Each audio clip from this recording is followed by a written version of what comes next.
اچھا، اب ہم یہاں سے شروع کرتے ہیں کہ آج پہلا سوال جو ہم اٹھانا چاہتے ہیں روس کے تناظر میں وہ یہ سوال ہے کہ انقلاب کے مقاصد کیا ہے. تو اب اس کی اوپر جو پہلا نقطہ میں نے لکھا ہے وہ فرمائیے جائے. پرپز میں پہلا نقطہ لکھا ہے increase production and capital accumulation. اب ہم شروع سے ہی کہتے آئے ہیں کہ دیکھیے اچھی طریقے سے بات سمجھ لینی چاہیے کہ یہ اشتراکیت محض سرمایہ داری کا ایک نظریہ ہے اور اشتراکیت کوئی مربوط چیز الگ سرمایہ داری سے الگ کوئی چیز نہیں. اشتراکیت ابھی تک سرمایہ دارانہ نظام نے جو نظریات پیش کیے ہیں ان میں سے جو 3 نظریات سب سے زیادہ اہم رہے ہیں اس معاملے میں کہ سرمایہ داری کی تنظیم انہوں نے کی ہے اور سرمایہ داری کو نافذ کرنے میں ان کا ایک رول رہا ہے. تو ایک ہے قوم پرستی اور ایک ہے لبرلزم اور ایک ہے اشتراکیت.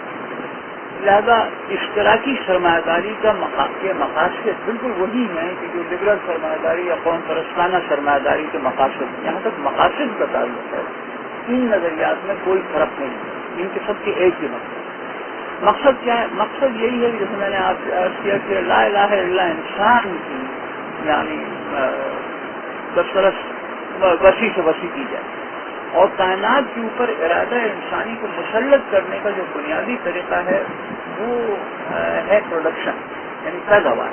تو بنیادی طور کے اوپر مارکس کا جو اعتراض تھا سرمایہ دارانہ نظام کے اوپر وہ یہی تھا کہ اس کے اندر جس سطح کی پروڈکشن ممکن ہے وہ حاصل نہیں ہو رہی. اور وہ کیوں حاصل نہیں ہو رہی؟ اس وجہ سے حاصل نہیں ہو رہی کہ ریلیشنز آف پروڈکشن یا جو تعلقات پیداوار ہیں مزدور اور سرمایہ دار میں اور زمیندار اور مزارے میں وغیرہ وغیرہ اس قسم کے ہیں کہ وہ اس پیداوار میں اضافے کو ممکن نہیں بناتے بلکہ ایک اجارہ داری قائم ہو جاتی ہے کچھ لوگوں کی معیشت کے اوپر جس کے نتیجے کے اندر پیداوار کم ہو. لہذا اصلی اور حتمی اور آخری مقصد جس کے لیے سرمایہ دارانہ اشتراکی انقلاب برپا کیا گیا روس میں وہ یہی تھا کہ روس میں پیداوار جو ہے وہ زیادہ سے زیادہ ہو اور لوگوں کی جو سطح زندگی ہے وہ بلند سے بلند ہوتی چلی جائے. تصرف بالارض اور تمتع یعنی جیسے کہیے کہ نفوس زیادہ سے زیادہ جیسے کہیے کہ کائنات کی قوتوں سے اپنے خواہشات پوری کر سکیں یہ ممکن بنایا جائے. تو الٹیمیٹ آبجیکٹو اصلی یہ آخری یا جیسے کہیے کہ حتمی جو مقصد حاصل کرنے کے لیے اشتراکی سرمایہ دارانہ انقلاب برپا کیا گیا وہ پروڈکشن میں انکریز کیا. کیسے مطلب پروڈکشن میں انکریز کیسے ممکن ہوگا؟ سوال کر رہا ہے آپ کتنے اگلا نقطہ اب مارکس کی رائے یہ تھی کہ پروڈکشن میں اضافے کے لیے ضروری ہے کہ مارکیٹ کو ابالش کر دیا جائے اور ڈکٹیٹرشپ آف دی پرولٹیریٹ قائم کی جائے. ڈکٹیٹرشپ آف دا پرولٹیریٹ کیا ہے؟ ڈکٹیٹرشپ آف دا پرولٹیریٹ یہ ہے کہ مارکس کے نقطہ نگاہ کے تحت انسانیت کی جائز نمائندہ ایک انسانیت کے جو آپ سمجھیے کہ اصلی یا انسانیت کی جو فطری نمائندہ گروہ ہے وہ مزدوروں کا گروہ ہے. ریپرزینٹیو کلاس ہے یا کلاس یا جیسے کہیے کہ انسانیت کی اصلیت جو ہے جسے وہ کہتا ہے اسپیسی بینگ انسان جو اصل میں جو بینگ ہے اس اسپیسی بینگ کی جو اصلی ریپرزینٹیو ہے یا فطری ریپرزینٹیو ہے وہ ہے پرولٹیریٹ مزدوروں کا طبقہ. مزدوروں کا طبقے کا تسلط جب معاشرت اور ریاست کے اوپر قائم ہو جائے گا تو وہ ایسی تنظیمیں معاشرت اور ریاست کریں گے جس کے نتیجے میں زیادہ سے زیادہ پروڈکشن ممکن ہے. جب تک ان کی ڈکٹیٹرشپ قائم نہیں ہے جب تک مزدوروں کا تسلط معاشرے اور ریاست کے اوپر قائم نہیں ہے اس وقت تک پروڈکشن کے اندر اتنی انکریز نہیں ہو سکتی کہ جتنی انکریز انسان کے لیے یعنی ممکن ہے اس پروڈکشن میں. اور اگر ڈکٹیٹرشپ آف دا پرولٹیریٹ قائم کر دی جائے تو اس کے نتیجے میں ہم کمیونزم کے اسٹیج تک پہنچ جائیں گے. اور کمیونزم کا اسٹیج وہی ہے جسے مارکس کہتا ہے اسٹیٹ آف ابنڈنس. یہ وہ جگہ ہے کہ جہاں ہر خواہش پوری کر دی جائے گی اور کسی خواہش کو پوری کرنے کے لیے کسی دوسری خواہش کو نہ پوری کرنا ضروری نہیں ہے. یعنی اتنی وافر پروڈکشن ہو جائے گی کہ آپ یہ تمام جو قدر اور قیمت ان تمام کا نظام ہے معطل ہو جائے گا اور جس کو جو دل چاہے وہ فوراً بغیر کسی ایفرٹ کے وہ مل جائے گا. اور ایفرٹ خود ایک لگژری بن جائے گی. انسان اس لیے کام کریں گے, کام کرنا ان کی سب سے بڑی ضرورت ہے, اسی میں سب سے زیادہ لذت حاصل کرتے ہیں. Labour will become a luxury جیسے وہ کہتا ہے وہ ہو جائے گا. اس کے نتیجے کے اندر ایک ایسا معیشت اور معاشرت اور ریاستی جہاں کسی قسم کی بھی سب بندی, کسی قسم کی بھی ادارتی سب بندی کی کوئی ضرورت رہے گی. نہ وہاں ریاست ہوگی, نہ وہاں خاندان ہوگا, نہ وہاں کوئی دوسری تنظیم ہوگی. وہ وہاں صرف افراد ہوں گے اور ہر فرد جو ہے وہ اپنی خواہش کو پوری کر سکے گا بغیر کسی کی خواہش کو پوری کرنے سے روکے بغیر. مارکس کی رائے ہے کہ یہ ڈکٹیٹرشپ آف دا پرولٹیریٹ قائم کرنے کے نتیجے میں انسان پروڈکشن کو میکسیمائز کر سکے گا. لہذا اشتراکی سرمایہ دار اس چیز کی کوشش کرتے ہیں کہ ڈکٹیٹرشپ آف دا پرولٹیریٹ کو قائم کریں. ڈکٹیٹرشپ آف دا پرولٹیریٹ کو قائم کرنے کا مقصد ہوتا ہے پروڈکشن میں اضافہ. اس حد تک کہ تمام خواہشات جو بھی خواہش انسان کی ہو وہ بغیر کسی دوسرے کی خواہش کو دبائے ہوئے اس کی خواہش پوری کی. سر یہاں ایک کوشچن پیدا ہوتا ہے کہ کیا جب ڈکٹیٹرشپ قائم ہو جائے گی تو وہ ڈکٹیٹرشپ خود بخود کمیونزم میں ریزالو ہو جائے گی یا آیا اس ڈکٹیٹرشپ کو مطلب کمیونزم کے اندر تبدیل کرنے کے لیے کوئی نیا انقلاب جنم دے گا؟ نہیں, مارکس کی رائے یہ ہے کہ اسٹیٹ ودر اوے ہو جائے گی ڈکٹیٹرشپ آف دا پرولٹیریٹ کے دوران. سے کیا یہ ایک کمپلیکیٹڈ معاملہ ہے. وہ یہ کہتا ہے کہ ڈکٹیٹرشپ آف دا پرولٹیریٹ کا مطلب یہ ہے کہ مزدور جو ہیں ان کے ہاتھ میں تمام اقتدار آ جائے گا. اور چونکہ مزدور جو ہیں وہ ذاتی ملکیت کی جگہ معاشرتی ملکیت کے ادارے کو قائم کریں گے, لہذا کسی ایک فرد کی اجارہ داری وہاں قائم نہیں ہوگی. پورے معاشرے کے اندر جو ہے وہ ہر فرد جو ہے وہ من حیث الحاکم ہی عمل کرے گا. لیکن سر یہاں تو بہت بڑی آپ میری بات تو پہلے پوری کریں. لہذا اس کا کوئی ایکسپلائٹڈ طبقہ موجود نہیں رہے. یعنی سرمایہ داری میں یا جس چیز کو وہ سرمایہ داری کہتا ہے مارکس کے نقطۂ نگاہ کے تحت اس کے اندر اجارہ داری کیسے قائم ہوتی ہے؟ وہ ایسا قائم ہوتی ہے کہ طبقات دو حصوں میں تقسیم ہو جاتی ہے, ایک ایکسپلائٹر اور ایک ایکسپلائٹر. ایکسپلائٹر جو ہوتا ہے اس کے ہاتھ میں تمام ذرائع ہوتے ہیں پیداوار کے, اور ایکسپلائٹر کے ہاتھ میں صرف اپنی محنت ہوتی ہے. اور ایکسپلائٹر کلاس کی کوشش ہوتی ہے کہ ایکسپلائٹر کلاس سے اضافی قدر جو ہے اپنے قبضے میں یعنی پیدا کروائے اور پھر وہ اضافی قدر اپنے قبضے میں لے. یہ عمل بقول مارکس کے سرمایہ دارانہ اشتراکی معاشرتی تنظیم میں ختم ہو جائے گا, بلکہ اضافی قدر جو پیدا ہوگی وہ قابو میں ہوگی پرولٹیریٹ کے بحیثیت مجموعی. لہذا کوئی بھی ایکسپلائٹر کلاس نہیں رہے گی, لہذا کسی بھی جبر کی ضرورت نہیں رہے گی. اور جب جبر کی ضرورت نہیں رہے گی تو کیونکہ ریاست نظام جبر ہی ہے, جیسے جیسے جبر کی ضرورت ختم ہوگی ویسے ویسے ریاست کی ضرورت. لیکن سر ہم تو دیکھتے ہیں کہ رشیا نہیں دیکھتے کچھ بھی, اس کا تو ابھی سوال پیدا نہیں ہوتا. دیکھتے تو کچھ بھی ہیں, اس کو پھر ہم دیکھیں گے بعد میں. ابھی تو میں صرف یہی بتا رہا ہوں کہ اس کا مقصد کیا ہے. اگر ہم غیر متعلقہ سوال کریں گے تو کبھی یہ معاملہ ختم نہیں ہوگا. لہذا اس کو ترتیب کے ساتھ چلنے میں پہلے یہ دیکھیں کہ انقلاب کیا ہے, اس کے بعد اور بالخصوص مارکس کو پڑھے بغیر اس نوعیت کے سوالات کی کوئی حیثیت نہیں. تو سب سے پہلی بات تو جو عرض کرنا ہے وہ یہی عرض کرنا ہے کہ مقصد انقلاب کا یہ تھا کہ سرمایہ دارانہ ایسا سرمایہ دارانہ نظام قائم کیا جائے جس کے نتیجے کے اندر پیداوار کی رفتار اضافے کو محفوظ لگے, اور نمبر 2 اس کے کرنے کے لیے ڈکٹیٹرشپ آف دا پرولٹیریٹ تھا. تیسری چیز یہ کہ which would lead to the withering away of the state and communism ہے یا کمیونٹی؟ کمیونزم.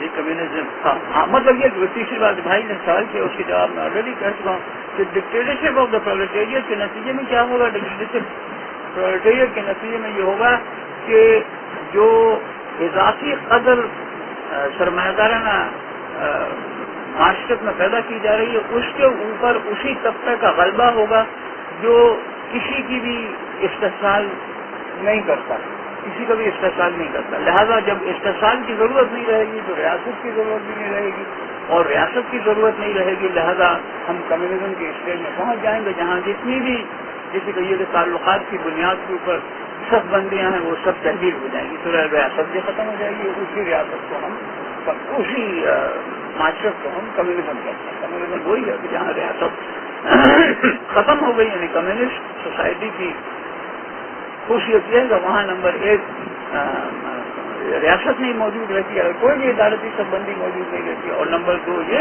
کہ وہاں اتنا پروڈکشن ہوتا ہے کہ تمام خواہشات پوری کر دی جائیں بغیر کسی خواہش کو باعث بنائے. یہ تھا روسی انقلاب کا مقصد. اگر ایک جملے میں عرض کیا جائے تو مقصد اس کا یہ تھا کہ پیداوار میں اتنا اضافہ کیا جائے جس کے نتیجے میں ہم کمیونزم تک پہنچ سکیں, اور کمیونزم تک پہنچنے کے لیے ایک انٹرمیڈیٹ اسٹیج کی ضرورت ہے, اور وہ انٹرمیڈیٹ اسٹیج ہے ڈکٹیٹرشپ آف دا پرولیٹیریٹ کا اسٹیج. ڈکٹیٹرشپ آف دا پرولیٹیریٹ کے اسٹیج کے اندر ہم ایکسپلائٹیشن کو ختم کر دیں گے, اور ایکسپلائٹیشن کو ختم کرنے کے نتیجے کے اندر کمیونزم اسٹیٹ ردر اوے ہو جائے گی. اور ڈاکٹر سوال یہ کہ جب یہ اسٹیٹ ختم ہو جائے گی, لیکن یہ سوالات نہ کریں, اس لیے کہ ظاہر ہے مارکس کی اس وقت چیز کی تو ہم تفصیل بیان کرنے کی پوزیشن میں نہیں ہیں. اسٹیٹ جب ختم ہو جائے گی تو کیا اسٹیٹ کبھی ختم نہیں ہوگی. یہ تو محض اس کا مفروضہ ہے جو کبھی ظاہر ہے کہ ایسا نہیں ہوگا. اسٹیٹ کبھی ختم نہیں ہوگی, جب ختم ہو جائے گی کیا ہوگا, یہ کبھی نہیں ہوگی. لہذا اس وقت ہم مارکس کی جو فکر ہے اس کو بیان کرنے کی یا اس کی جیسے کہیے کہ یعنی تجزیہ کی کوئی کوشش نہیں کر رہے, بلکہ ہم سے یہ کوشش کر رہے ہیں کہ یہ بیان کریں کہ انقلاب کس لیے آیا. وہ انقلاب آیا تھا ان مقاصد کے لیے, باقی اس کے یعنی تصورات حق ہیں یا باطل ہیں یہ وہ یہ بحث سے صرف نہیں. یعنی یہ سوال نہ کریں اسٹیٹ ختم ہونا تو دور کی بات ہے, وہ ڈکٹیٹرشپ سے جان نہیں چھوڑا تھا. میں نے کہا اسٹیٹ ختم ہونا تو بہت دور کی بات ہے, وہ ڈکٹیٹرشپ سے جان نہیں چھوڑا. اب جو بیٹ ہے وہ ہے ریولیوشنری ایجنسی. جہاں اس میں جو ہے پہلا نقطہ ہے وہ سب یہ نارڈیوکس اینڈ سرف ہے. دوسرا کیا ہے ریولیوشنری ایجنسی, اور اس میں پہلا نقطہ ہے نارڈیوکس اینڈ سرف. اب سوال یہ ہے کہ یہ انقلاب کون لایا, یہ انقلاب کون لایا. یہ انقلاب یعنی روس میں جس قسم کی معاشرت اور ریاستی نظام موجود تھا 19ویں صدی کے اندر, وہ اس کو ختم کر کے یہ نیا سرمایہ دارانہ تنظیم معاشرت اور ریاست برپا کرنے والی ایجنسی کون.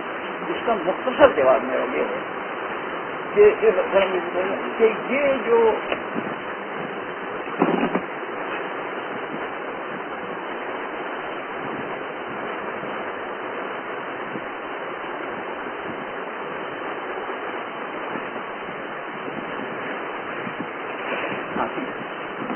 بنیادی انقلاب کی محرک ہوئی وہ ہوئی بولشوک پارٹی.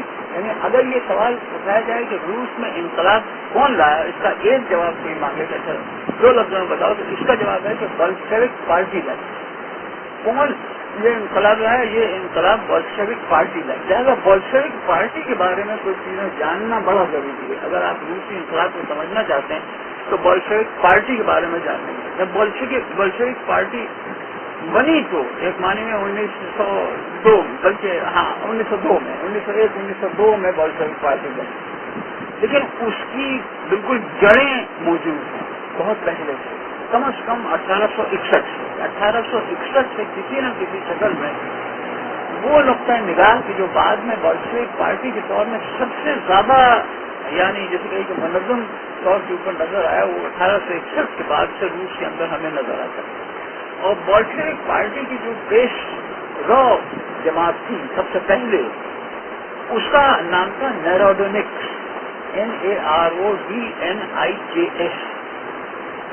اور یہ نیروڈونکس جو تھے ان کی تنظیم 19ویں صدی کے وسط سے شروع ہوئی، اور ان کا جو بنیادی وظیفہ تھا یا ان کا جو بنیادی دعویٰ تھا وہ یہ تھا کہ اس نظام کو، یعنی زارش نظام کو، زارش معاشرتی نظام کو ختم کرنا، قانون اور قانون نافذ کرنے والوں کو ختم کر کے آئے گا. لہذا غیر قانونی جدوجہد اور مقتدرین کو قتل عام کرنا، انقلاب کو برپا کرنے کا طریقہ یہ ہے. ان کا سب سے بڑا لیڈر جو تھا اس کا نام تھا نیچیویو، NECHEV، جس کی لینن میں بڑی تاریخیں تھی بعد میں.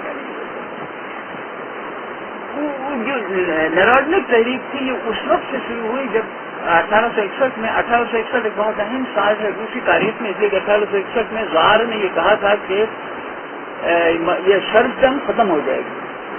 سرفدم سے کیا مراد؟ سرفدم کی مراد کے پہلے نظام زراعت اس نوعیت کا ہوا کرتا تھا کہ ایک زمیندار کا قبضہ ہوتا تھا ایک علاقے میں، اس کے ہزاروں مزارے ہوا کرتے تھے جو بنیادی طور کے اوپر اس کے غلام ہوتے تھے.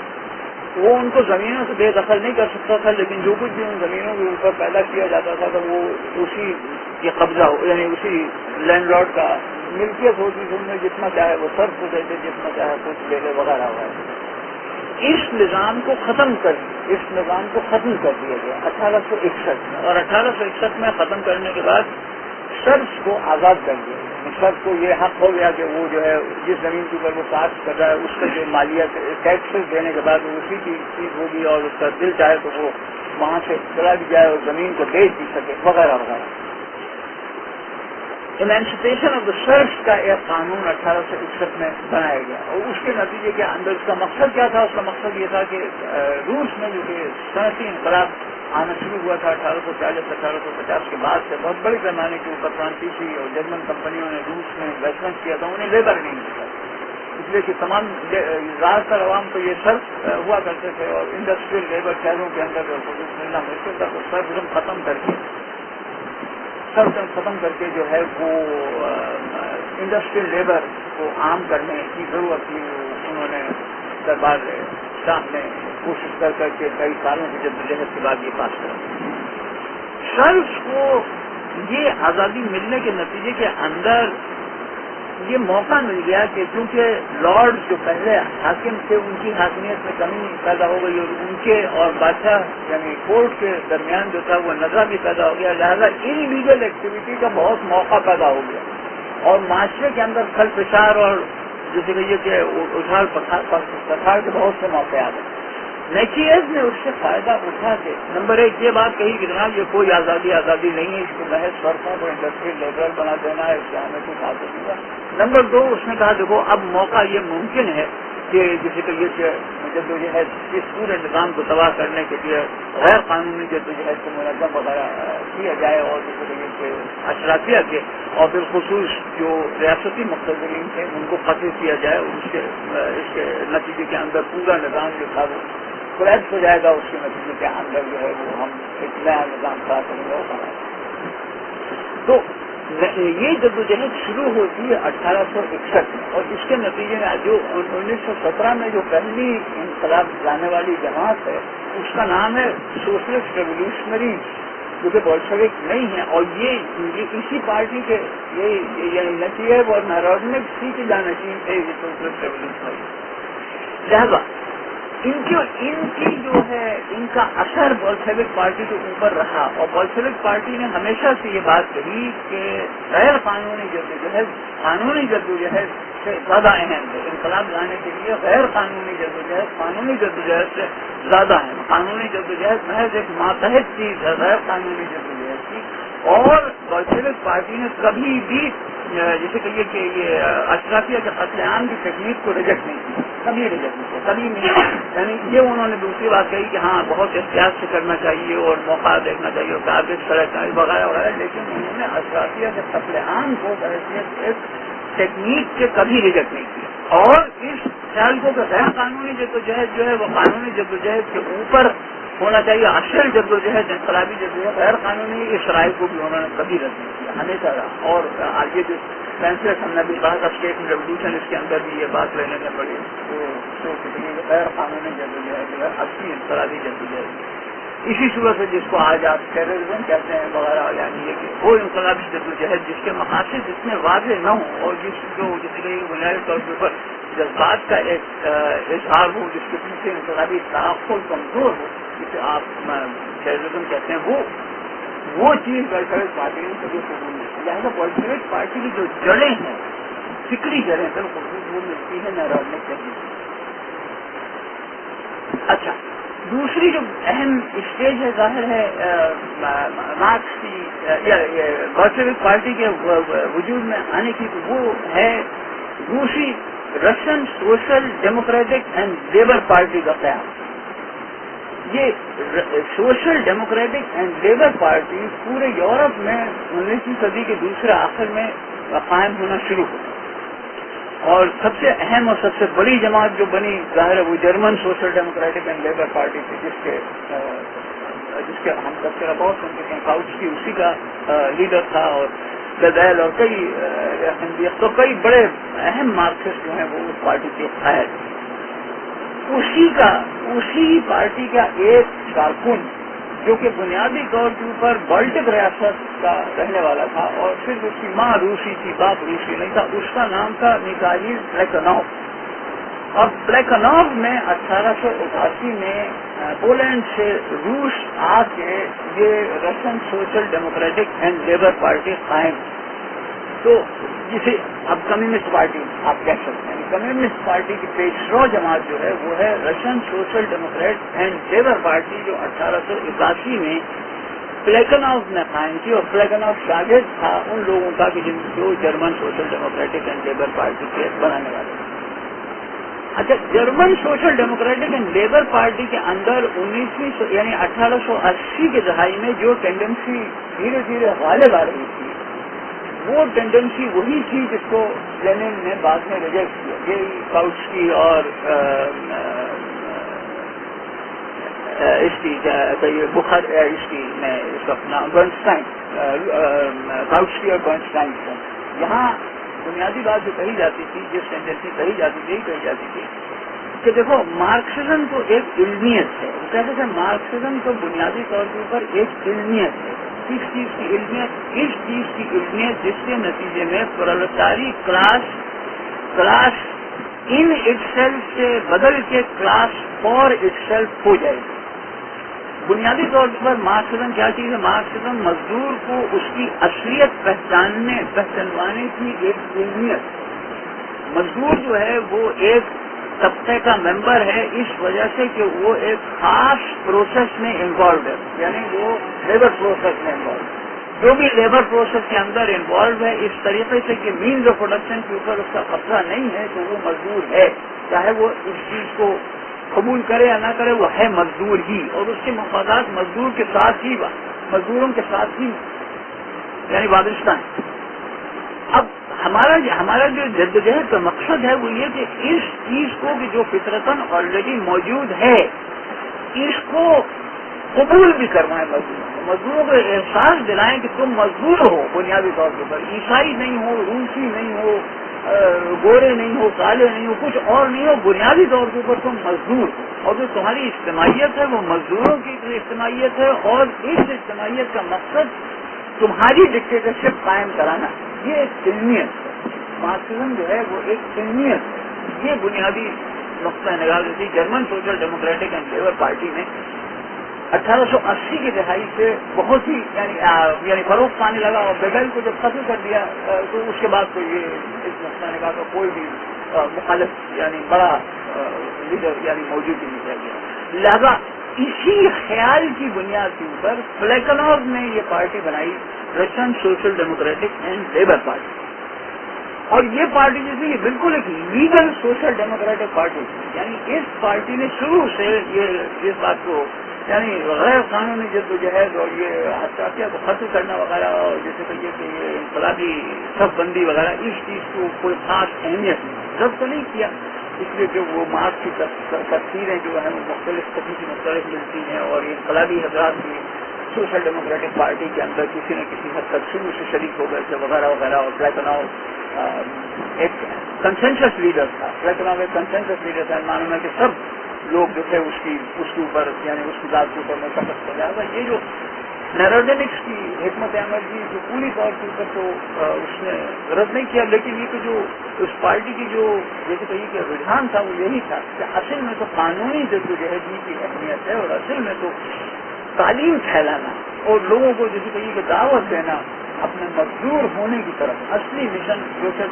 Russian Social Democratic and Labour Party کا یہی تعلیمی، تدریسی، جمہوری یعنی قانونی عمل ہے یہی، اور اسی کی بنیاد کے اوپر ہم جیسے کہیے کہ یہاں کوشش کس چیز کی کریں گے، کوشش اس چیز کی کریں گے کہ یہاں لبرل حقوق تمام لوگوں کو ملنے لگے، اور جب بنیادی جو جرمن سوشل ڈیموکریٹک پارٹی کی بھی کوشش کی امید تھی، اور رشین سوشل ڈیموکریٹک پارٹی کی امید تھی وہ یہ تھی کہ جب ہر آدمی کو ووٹ کا حق حاصل ہو جائے گا، ظاہر آپ جانتے ہیں کہ جب ہر آدمی کو ووٹ کا حق حاصل یعنی 18ویں صدی یا 17ویں صدی وغیرہ میں نہیں ہے، بلکہ یہ تو 20ویں صدی کے شروع میں مختلف ممالک میں مختلف لوگوں کو دیا گیا، تو جرمن سوشل ڈیموکریٹک پارٹی کی اور رشین سوشل ڈیموکریٹ دونوں کو امید یہ تھی کہ جب یونیورسل فرنچائز ہو جائے گا، جب ایسا ہو جائے گا کہ ہر آدمی کو ووٹ کا حق حاصل ہو جائے گا، تو لازمن لیبر ہی کی حکومت ہوگی۔ کیوں؟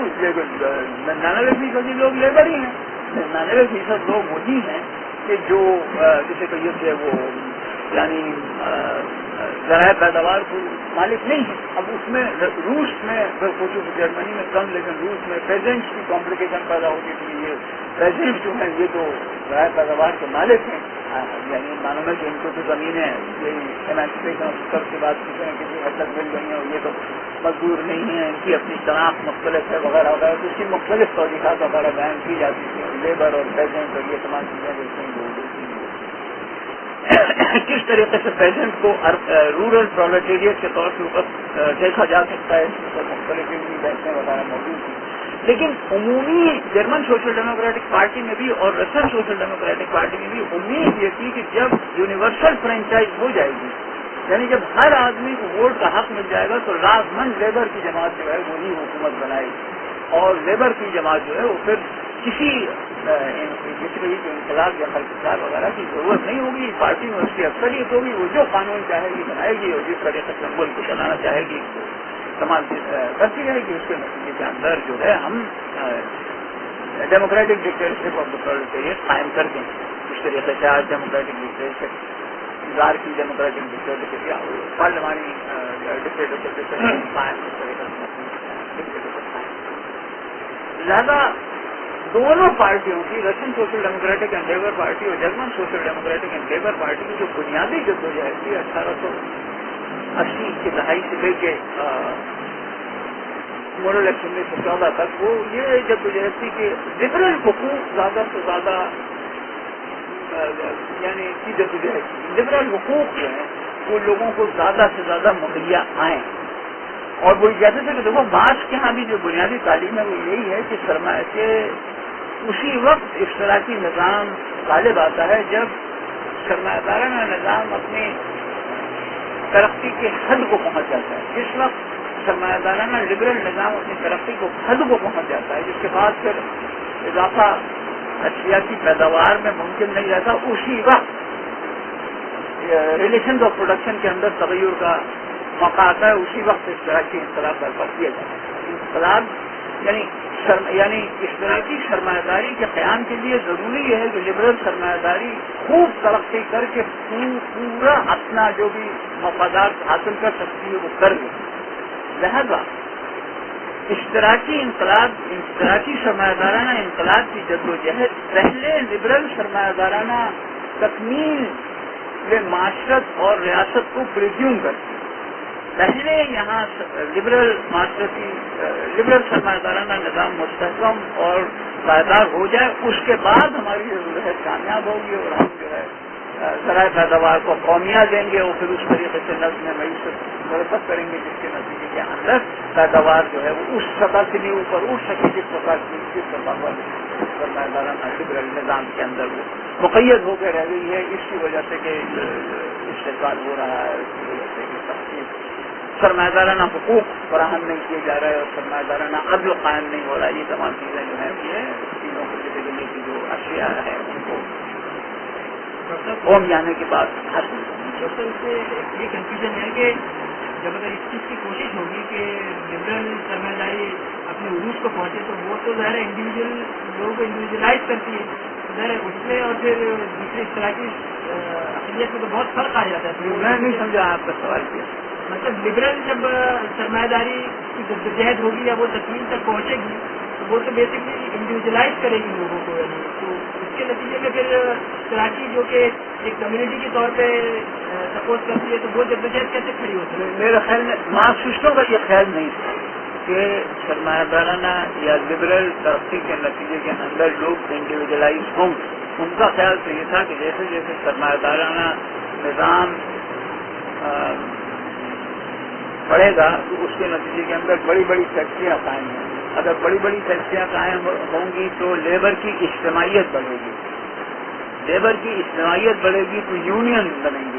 جب یونین بنیں گی تو یونین ہی یہ احساس عام کریں گی کہ مزدوروں کے حقوق کیا ہیں اور وہ مزدوروں کے حقوق کے حصول کے لیے جدوجہد کریں گے. اگر وہ اس حصول کے جدوجہد کو منظم کر لیا جائے ایک ریپرزینٹیو پارٹی کے تحت تو وہ محض اجرتوں کے اضافے کی جدوجہد نہیں رہے گی بلکہ جیسے کہیے کہ نظام ملکیت میں بنیادی تبدیلی کی جدوجہد کی ہو جائے گی. لہذا ایک جو ریپرزینٹیو پارٹی ہے یعنی یہ social Democratic and Labour party وہ مزدوروں کی جدوجہد جو کہ بنیادی طور کے اوپر یونینس کی جدوجہد ہے اس کو جیسے کہیے کہ مرتب اور مرتکز کرنے کے اس سطح پہ اٹھانے کی جدوجہد ہے کہ وہ محض انفرادی مطالبات یا یہ کہ جیسے کہ یہ کنڈیشنز آف ورک اور ویجز میں اضافے کی نہ کریں بلکہ یہ مطالبہ بھی کرنے لگیں کہ پورا نظام جو ہے وہ جن اصولوں کے اوپر قائم ہے وہ تبدیل کیا. لہٰذا مارکسسٹوں کی یہ رائے بالکل نہیں تھی کہ جیسے جیسے سرمایہ دارانہ نظام کرے گا اور ترقی کرے گا اس کے نتیجے کے اندر لوگ انڈیویجلائز ہوں گے. وہ یہ نہیں مانتے. وہ تو کہتے تھے کہ جیسے جیسے مارکسسٹ جیسے جیسے ہوگا تو دوسری جو اجتماعیتیں ہیں مثلا مذہبی اجتماعیت یا قومی اجتماعیت وہ ختم ہوگی لیکن مزدوروں کی اجتماعیت تو تقویت پائے گی. طبقے کی اجتماعیت تو تقویت پائے گی اور طبقے تو زیادہ مستحکم اور منظم اور مربوط اور خود شناخت ہو جائیں گے. لہٰذا ان کی امید یہ تھی کہ جیسے جیسے سرمایہ دارانہ لبرل نظام ہوگا ویسے ویسے قومی اور مذہبی اجتماعیتیں کمزور پڑیں گی. طبقاتی جو ہیں کہ وہ طبقاتی جو اجتماعیتیں ہیں وہ زیادہ ہیں. لہذا جو دو جماعتیں جن سے یہ نکلی ہے ویسے ایک پارٹی پہلے میں نے عرض کیا وہی تھی نارڈنک پارٹی اور دوسری Russian Social Democratic and Labour Party.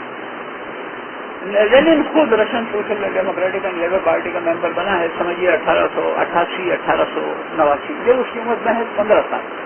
Linen کی پیدائش ہے 1874 اور لینن پارٹی کا ممبر بن گیا 1888 اور اس نے اور زندگی میں کچھ نہیں کیا. یعنی وہ صرف کمیونسٹ پارٹی کا ممبر تھا. اس کے علاوہ وہ کچھ نہیں. یعنی جب اس سے یعنی آخر میں بڑا مشہور واقعہ ہے کہ جب وہ بادشاہ بن گیا یعنی ڈکٹیٹر بن گیا تو اس زمانے میں ان کو بڑی ضرورت ہوئی بلچر پارٹی والوں کو جو حکومت کر رہے تھے دیکھیں ہمارے پاس ٹیکنیکل ایکسپرٹیز کتنی ہے, ہمارے پاس انجینئر کتنے ہیں, ڈاکٹر کتنے ہیں. یہ وہ ایک فارم انہوں نے سب کو دیا بھرنے کے لیے کہ جو ہے وہ بتاؤ تمہاری ایکسپرٹیز کس چیز میں. لینن نے کام لکھا مجھے کسی چیز میں کوئی ایکسپرٹیز نہیں, میں بالکل کچھ نہیں جانتا. میں تو 14 سال کی عمر میں یعنی کمیونسٹ پارٹی کے اندر آج تک یہی کام کر رہا ہوں. جو ایکسپرٹیز وغیرہ میری تو 14 سال یا 15 سال کی عمر سے لے کے جب تک وہ مرا ہے 1924 میں بہت جلدی مر گیا یعنی 50 سال کی عمر میں مر گیا. اس وقت سے لے کے اس نے کمیونسٹ پارٹی کے لیے کام کرنے کے علاوہ دوسرا کوئی کام نہیں. نہ اس نے بہت پڑھا لکھا آدمی تھا، ظاہر ہے کہ کوئی سائنسدان بھی تھا، اس کی سائنسی ایجادیں بھی ہیں، وہ ایک فلسفی بھی تھا، کوئی اسے خاص پائے کا فلسفی نہیں تھا، پھر سوشل سائنسسٹ تھا، بہت شاد زبانیں کا ماہر تھا. یہ سب کچھ اس نے صرف پارٹی کی خدمت کے لیے یہ تمام چیزیں حاصل کی، اور وہ اس کے علاوہ کچھ نہیں تھا، وہ صرف پارٹی کا ممبر، اور اس نے جو کچھ بھی کیا اس سے پارٹی. 1888 میں یا 1889 میں ان کی اصل میں کیلنڈر اور یہ جو جارجین کیلنڈر اس میں فرق ہے، لہٰذا ڈیٹ ہمیشہ خلق مرد ہوتی ہے. تو 1889 کی یا 1888 کی یہ پتہ نہیں. اس میں وہ کمیونسٹ پارٹی کے اندر یعنی شامل، وہ شروع ہی سے اس نے اس بات کو کہنا یعنی شروع کیا، یا کم از کم جو چیزیں ملتی اس نے 2 باتیں کہنا شروع کی. ظاہر ہے کہ 14-15 سال کا بعد سب سے ظاہر ہے کوئی ایسی خاص بات نہیں، لیکن اس کی پہلی جو جیسے کہیں کہ اہم کتاب ہے وہ آتی ہے 1899. اس کتاب کا نام ہے Development of Capitalism in Russia. اس کتاب کا نام ہے Development of Capitalism in Russia. یہ 1889 میں 1899 میں اس نے لکھی. اس وقت ظاہر ہے کہ اس کی عمر 25 سال کی. اس نے بنیادی بات یہ کی کہ دیکھو یہ سرمایہ دارانہ نظام جڑ پکڑ چکا ہے. یہ جو تم بات کہتے ہو کہ یہ روس سرمایہ دارانہ ملک نہیں ہے، روس بنیاد طور کے اوپر ایک زرعی ملک ہے، یہاں فیوڈلزم ہے، یہ بالکل غلط بات ہے. روس جو ہے وہ سرمایہ دارانہ ملک ہے. یہاں جو حکومت ہو رہی ہے سرمایہ داری ہی کی حکومت ہے، اور یہ جو حکومت ہو رہی ہے یہ درست بات ہے. روس ایک ذیلی سرمایہ دارانہ ملک، یعنی وہ یورپی سرمایہ دارانہ ممالک کا ایک ماتحت علاقہ ہے. یہ درست ہے. یہاں جو اصلی سرمایہ دارانہ قوتیں قابض ہیں وہ جرمن ہیں اور فرینچ ہیں وغیرہ وغیرہ، لیکن ہے یہ ایک سرمایہ دارانہ ملک کی. لہٰذا یہ کہنا کہ یہاں سرمایہ دارانہ ابھی سرمایہ داری اپنی مکمل نہیں ہو سکی اور لہٰذا ہم ابھی سرمایہ دارانہ حقوق وغیرہ کے لیے جدوجہد کریں تو یہ کافی ہے، تو اس کی کوئی بنیاد نہیں ہے. ایسا نہیں ہے. یہ ایک سرمایہ دارانہ ملک ہے اور سرمایہ دارانہ لبرل تنظیمیں معاشرت اور ریاست کو اکھاڑ پھینکنا یہ ہمارے اوپر، یہ ہمارے لیے ممکن بھی ہے اور یہ ہمارے لیے ضروری بھی ہے. ممکن اس لیے ہے کیونکہ یہ سرمایہ دارانہ ملک بن گیا ہے، اور ضروری اس لیے ہے کہ یہ کمزور ترین سرمایہ دارانہ ملک ہے اور انقلاب کے جو مواقع یہاں موجود ہیں کسی دوسرے سرمایہ دارانہ ملک میں موجود نہیں. لہٰذا جب ہم یہاں انقلاب لائیں گے تو بنیاد بنے گی جرمنی کے اندر بالخصوص انقلاب لانے کی. ہمارا تعلق بنیادی طور کے اوپر جرمن سوشل ڈیموکریٹک پارٹی کو راہ دکھانے والوں کا ہے. ہم ان کے پیرو اور مرید اور تابع نہیں ہیں، بلکہ ہم تو ان کے یعنی قائد اور ان کو راہ دکھانے والے ہیں، ان کو بتانے والے ہیں کہ دیکھو اس طریقے سے جب ہم یہاں لے آئے تو جرمنی کے اندر بھی ہو سکتا ہے. ظاہر ہے جرمنی میں اگر انقلاب آ گیا تو بہت بڑی کامیابی ہوگی. اس لیے تو سب سے طاقتور برطانیہ کے بعد سب سے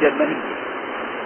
لہٰذا اس خیال کی بنیاد کے اوپر لینن نے پارٹی کے اندر اپنا ایکشن منظم کرنے کی کوشش شروع کی ہے 1898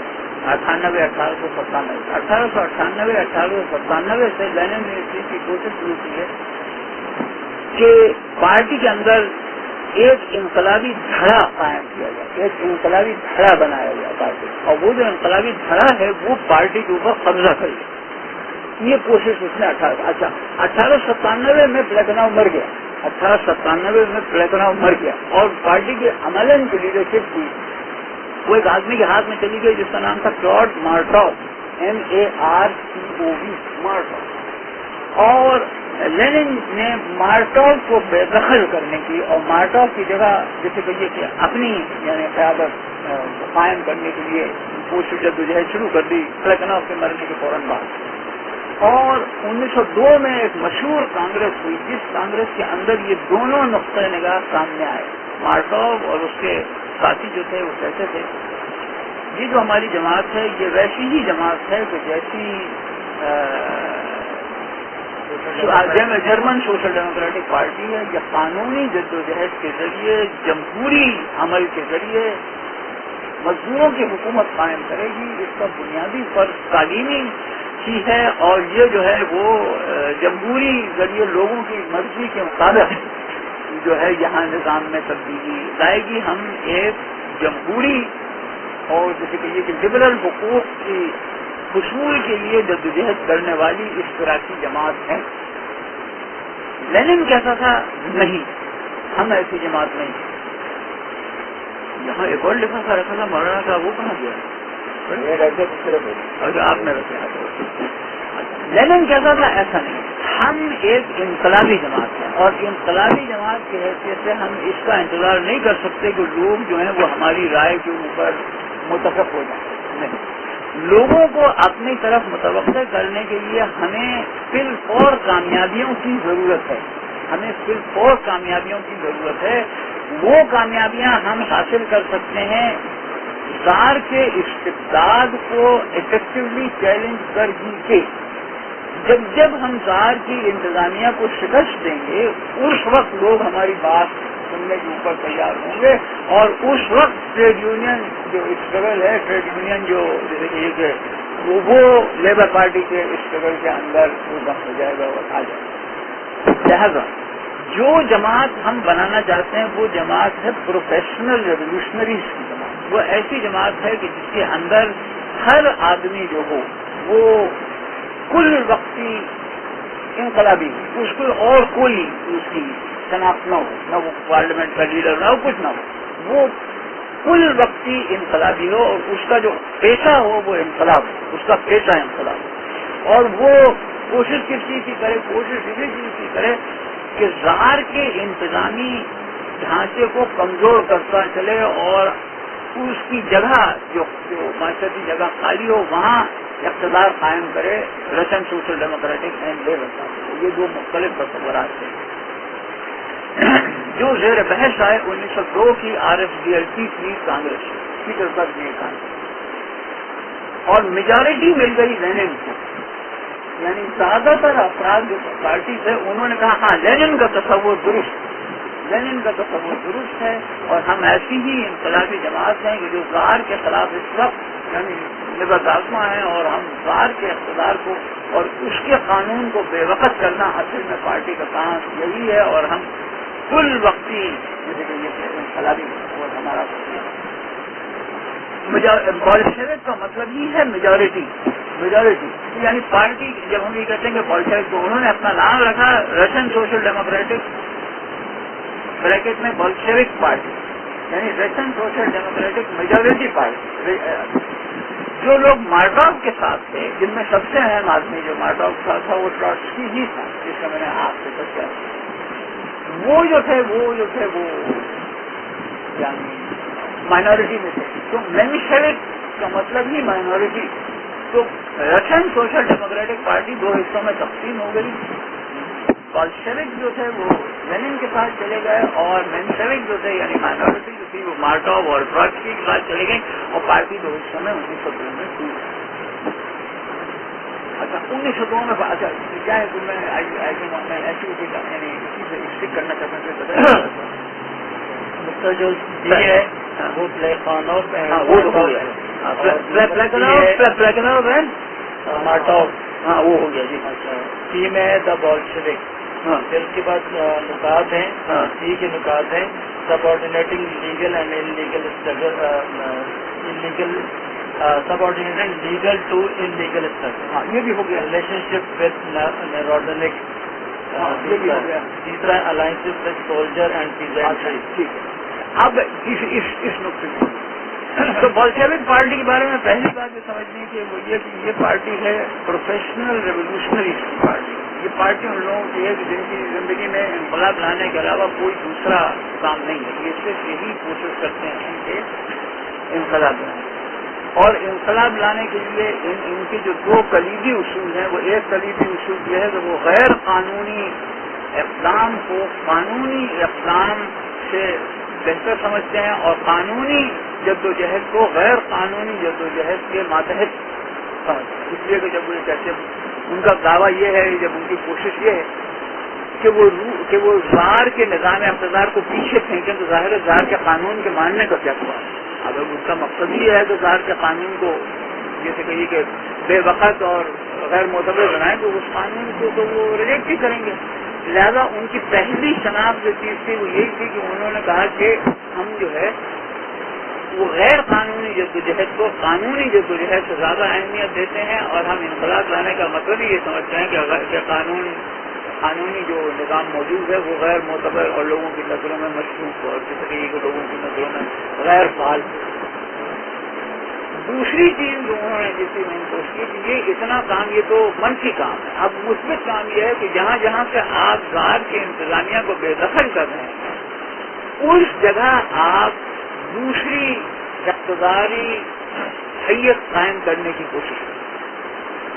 1902 سے لے کے 1905 تک اس دوسرے کام میں کوئی خاص پیش رفت نہ ہو سکے اور عموماً بولشوک پارٹی کے جو اقدامات تھے وہ وہی اقدامات تھے جن کو آج آپ دہشت گرد اقدامات تھے.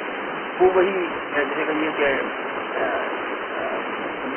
اسٹڈی کے علاقوں کے اوپر جیسے کہیے کہ کرنا یعنی پریشان کرنا اور جیسے کہ سزا دینا گورنروں کو اور یعنی بم پھینکنا وغیرہ وغیرہ اسی نوعیت کے تمام 1902 سے 1905 تک اس مثبت کام کی کوئی خاص افتتاح نہ ہو سکی اور بولشوک پارٹی نے بہت جلدی اپنی میجورٹی کھو دی. 1905 تک بولشوک نہیں تھی. ان معنوں میں کہ وہ Russian Social Democratic and Labour party میں میجورٹی نہیں رکھتے بلکہ بہت بڑی اکثریت جو تھی وہ مارٹاو اور ٹروٹسکی کے ساتھ چلی گئی. وہ بولشوک پارٹی صرف نام کی میجورٹی پارٹی تھی, اصل میں تو وہ 1905 میں ایک ایسا واقعہ ہوا جس کے نتیجے کے اندر بولشوک پارٹی کی دوبارہ ریوائول وہ ہے جاپان میں روس کو شکست پاش کی ایک جنگ. روس نے جاپان کے کچھ علاقوں پر قبضہ کر رکھا تھا. اب میں ایک مدت سے زارش ہوتی گئی کہ ایک سلطنت تھی کہ جو روسی پسند تھی وغیرہ تو جاپان نے روس کو وہاں سے نکال پھینکا اور اس کے بعد کچھ روسی علاقوں میں پورا قبضہ کر لیا اور 1905 کے اندر روسی فوج کو بہت بڑی شکست جس کے نتیجے میں روس کی فوج کے اندر بغاوت ہوئی. بالخصوص روس کی وہ فوج جو محاذ میں نہیں تھی بلکہ جو شہروں کے اندر ہی تھی اس کے اندر بغاوت ہوئی. کس قسم کی قیادت ہے کہ جاپان میں سرکار ہے کہ ایشیائی قوت تھی اور جو کچھ بھی نہیں سمجھا جاتا تھا یہ تو کچھ بھی سب قبضہ وغیرہ ہو گیا تو اس محنت سے بچے گی. اس بغاوت سے فائدہ اٹھاتے ہوئے ایک نئی تنظیم ابھری جسے کہتے ہیں سوویت. اب سوویت کا جو معنی ہے وہ تو محض ہے جیسے اجتماع یا ایسوسیشن, لیکن سوویت نے قبضہ کر لیا مقامی قوت پر. جہاں جہاں سوویتیں بنی ان سوویتوں نے ان علاقوں کی مقامی جو اقتدار کی تنظیمیں تھیں انہیں بے دخل کر کے قوت اپنے ہاتھ میں حاصل کر دی. اور یہ کام انہوں نے اسپونٹینیسلی کیا. کوئی Russian Social Democratic Labour Party Bolsheviks نے یہ کام نہیں کیا. چنانچہ لیکن Russian Social Democratic and Labour Party نے اس عمل کو بالکل ایک بنیادی اہمیت کا عمل, اتنا ہی اہم جتنا پیرس کمیون کا عمل تھا اتنا ہی اہم لینن نے اس عمل کو دیکھا اور اس نے کہا دیکھو سوویت بتاتی ہیں کہ جب تم زار کے استبداد کو ختم کر دو گے تو اس کی جگہ تم کیا کرو. سوویت نے ہمیں عملاً بتا دیا ہے کہ کیا ہوگا کیسے ہوگا. تو لہٰذا سوویت ظاہر ہے کہ وہ جب وہ فوج واپس آئی یعنی مشکل سے 3-4 مہینے تک یہ خلچار کا حال رہا. جب وہ فوج واپس آئی تو سب بغاوت ختم ہو گئی, زار کا اقتدار دوبارہ قائم ہو گیا, تمام تسلط ہر جگہ دوبارہ قائم ہو گیا وغیرہ. 3-4 مہینے سے زیادہ بڑے شہروں کے اندر یہ جو سوویت کا عمل دخل تھا یہ قائم نہیں. لیکن ان 3-4 مہینوں کے جو کچھ اندر جو کچھ ہوا لینن نے اس کو اپنے لیے بالکل بنیادی یعنی جیسے کہیے کہ تعلیم کے طور پر قبول کیا. انہوں نے کہا کہ اب ہمیں پتہ, اسی لیے وہ جب 1917 میں جب وہ انقلاب لایا ہے اکتوبر کے بعد تو اس سے پوچھا گیا 1905 کے بارے میں تم کیا کہتے ہو. کہتا ہے رہا کہ 1917 کا ڈریس ریہرسل ہے. 1917 میں ہم نے ڈریس ریہرسل کیا اور اصلی ڈرامہ ہم نے 1917 کیا اور ہم نے خود یہ سوویت نہیں بنائی. اس کے اوپر بھی وہ بالکل یعنی وہ تھا وہ مانتا تھا کہ یہ سوویت کو نکل آئیں گی کوئی ہمارے بنانے سے نہیں, ہمیں تو بالکل اس کا استعمال. یہ تو خود عوام نے آگے بڑھ کے ہمیں دکھایا کہ کیا کرنا ہے. اور انہوں نے دکھایا یہ کہ 3 گروہوں کا مل جانا, زار کے اقتدار کو ختم کرنے کے لیے 3 گروہوں کا مل جانا بڑی بنیادی اہمیت ہے. ایک باغی سولجر, دوسرے کسان اور تیسرے مزدور. کس نے سوویتیں بنائی. یہ سوویتیں بنائی ان تین گروہوں نے باغی سولجر, کسان اور مزدور, اور انہوں نے کبھی اس طرح کے عمل سے سوویتیں بنائی اور کبھی الگ الگ مطلب فیکٹریوں میں جو سوویتیں بنی اس میں برکتی کی سوویتیں تھیں, گاؤں میں جو سوویتیں بنی یا شہروں کے ملحقہ علاقوں میں جو سوویتیں بنی اس سے مزدوروں کی کسی آرڈننس فیکٹری وغیرہ میں بھی سوویت, لیکن کبھی ملا ملو کے بھی بنائیں. جیسے پیٹرسبرگ کی سوویت جو تھی وہ ان تینوں گروہوں کی مشترک سوویت تھی, یا ماسکو کی سوویت یا کی سوویت وغیرہ. لیکن یہ تین گروہ جو ہیں انقلابی عمل کے لیے قریبی کردار جو ادا کرتے ہیں وہ یہ تین گروہ کرتے ہیں, سولجرز, پیجنٹس اور لیبر. لہذا بولشوک پارٹی کو اگر انقلاب لانا ہے اور سرمایہ دارانہ نظام کو, لبرل سرمایہ دارانہ نظام کو ختم کر دینا ہے یا قوم پرست سرمایہ دارانہ کو ختم کرنا ہے, تو اس کو جو بنیادی کوشش کرنا پڑے گی وہ ان تین گروہوں میں کرنا پڑے گی. نمبر 1. نمبر 2, ان کو سوویت کی شکل میں منظم کرنا پڑے. لینن نے جو سیکھا 1905 کے تو وہ یہی تھا کہ انقلاب برپا کرنے کے لیے جو کچھ ہمیں کرنا ہے وہ یہ کہ ان تین گروپس کو مخاطب کرنا ہے اور ان تین گروپس کو منظم کرنا ہے سوویت کی شکل میں. یہ بات لینن نے اچھی طرح سے سمجھی اور 1905 سے لے کے 1914 تک کا وقت اس نے اور اس کی جماعت نے اسی کام کو کرنے میں گزارا. زیادہ یہ نہیں ہوا کہ انہوں نے غیر قانونی کام کرنا چھوڑ دیا, کیونکہ یہاں ہمیشہ غیر قانونی کام کرنے والوں کو پارٹی کی قیادت میں بہت اہمیت دی جاتی. مطلب لینن کے بعد سب سے بڑا جو کمیونسٹ پارٹی کا بولشوک پارٹی کا شروع ہی سے لیڈر رہا ہے جس کی وہ ہے اسٹالن. اور اسٹالن بنیادی طور کے اوپر ایک بینک رابر تھا, یعنی اسٹالن روس کا نہیں تھا, اس کا جارجیا تھا, اور اس کی جو بنیادی شہرت تھی وہ یہ کہ بہت ماہر بینک ڈکیت تھا, یعنی اس سے زیادہ یعنی پروفیشنل نہیں, اور ایک پورا گروہ تھا بینک پر یعنی جو اسٹالن کے بعد وہ نمبر 2 تھا بولشوک پارٹی کا. اور زیادہ تر قیادت وہ جیسے سال کے کمیونسٹ پارٹی بولشوک پارٹی کے گینگ آف کرمنل, بنیادی طور کے اوپر اس کے اندر جو لوگ ہوتے تھے مجرم پیشہ ہوا کرتے تھے. یعنی جب اب خیر مجھ سے مسائل میں عرض نہیں کرنا چاہتا, جس وقت انقلاب آیا ہے اور کمیونسٹ پارٹی کی قیادت سینٹرل کمیٹی کی جو پہلی میٹنگ ہوئی تو اس میں زیادہ تر جو لوگ تھے وہ تو زار کے خفیہ ایجنٹ, لیکن دوسرے نمبر پہ سب سے زیادہ جو لوگ تھے وہ وہی کرمنل تھے. اور ان دونوں گروپوں کے علاوہ شاید ایک لینن تھا اور ایک یہ جیسے کہ وہ تھا یہ گویا تھا, اور ایک آدھ اور دوسرا ڈاکٹر میں تھا. لہٰذا پارٹی جو بنیادی طور پر سبھی لوگوں کی قیادت میں کام کرتی تھی کہ جو معاشرتی سطح کے اوپر اس نظام کو بے دخل کرنے کی عملی صلاحیت رکھتے تھے, یعنی مجرم حضرات. تو اس دور میں 1905 سے 1914 کے دور میں اس نے لینن نے اس کام کو ختم نہیں کیا. ایسا نہیں ہوا کہ اس نے کوئی دہشت گردی نے توبہ کر لی ہو یا اس نے غیر قانونی کام کر لیا, لیکن اس نے پازیٹیو کام کے اوپر اہمیت دی. پازیٹیو کام سے اس کی مراد کیا تھی؟ پازیٹیو کام سے اس کی مراد یہ تھی کہ لیبر, پیجنٹس اور سولجرز میں تنظیم پیدا کی جائے, سوویت کی تنظیم, اور ان سوویت کی قیادت بولشوک پارٹی کے لیے جو کرمنل ایلیمنٹس تھے ان کے ہاتھ میں آئے. یہ حکمت عملی اس نے اپنائی ہے 1905 سے لے کر 1914. یہاں پر یہ دہشت گردی وغیرہ کا ذکر آ گیا تو دہشت گردی کیا مراد ہے؟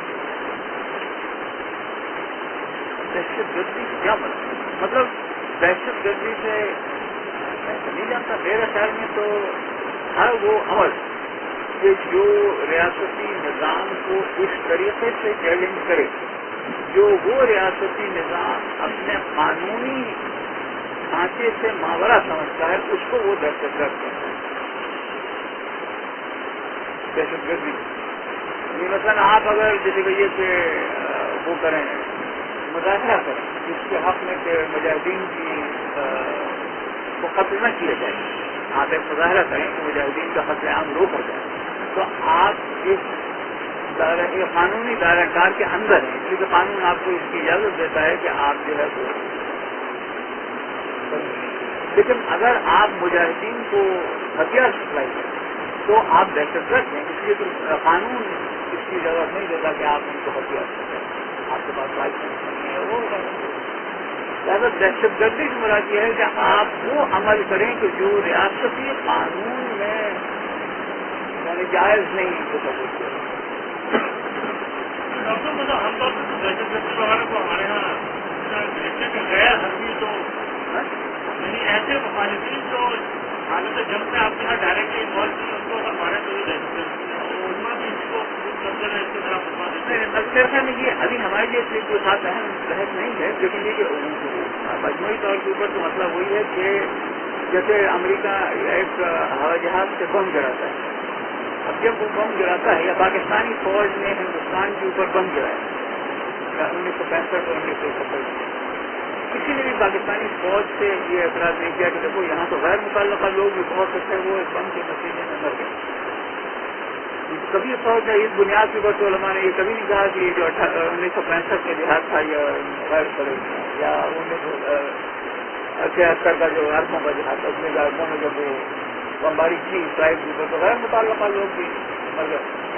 اگر ہم یہ قبول کر بھی لیں کہ ہاں کچھ لوگ ایسے ہوتے ہیں جو غیر متعلقہ ہوتے ہیں وہ مر جاتے ہیں، تو پھر تو خطرہ یہی دینا چاہیے کہ جنگ صرف تلوار سے ہو سکتی اور کسی چیز سے نہیں، اس لیے کہ تیر کے بارے میں بھی آپ یہ کیسے کہہ سکتے ہیں کہ وہ حدثی سے بات ان کے غیر متعلقہ آدمی کے لگے نہیں، لہذا یہ تو غیر متعلقہ تو ایشو ہے نہیں، ہاں ایشو یہ ہے کہ کیا مجاہدین کو ریاست کی لیجیٹیمیسی چیلنج کرنے کا اختیار ہے اور کیا حکومت کی عدم موجودگی میں ریاستی اقدام ممکن ہے یا نہیں، لیکن یہ بڑے تفصیل طرف مسائل ہیں کہ جن کے اوپر اس اسٹیج کے اوپر گفتگو کرنا یہ پوری بحث ختم ہو جائے گی، لہٰذا اس کو ابھی ہم پوسٹ پون کرتے ہیں اور بعد میں جب یعنی مجاہدین کی ہم وکالت کریں گے، میری جماعت مجاہدین کی وکیل جماعت ہے اور ہم بالکل یعنی میں ذاتی طور پر کوشش یہی کرنا ہوں میری جماعت میں مجاہدین کی جو یعنی خدمت عملی ہے اس کی تقسیم موجود ہے اس سے ہم بات کریں۔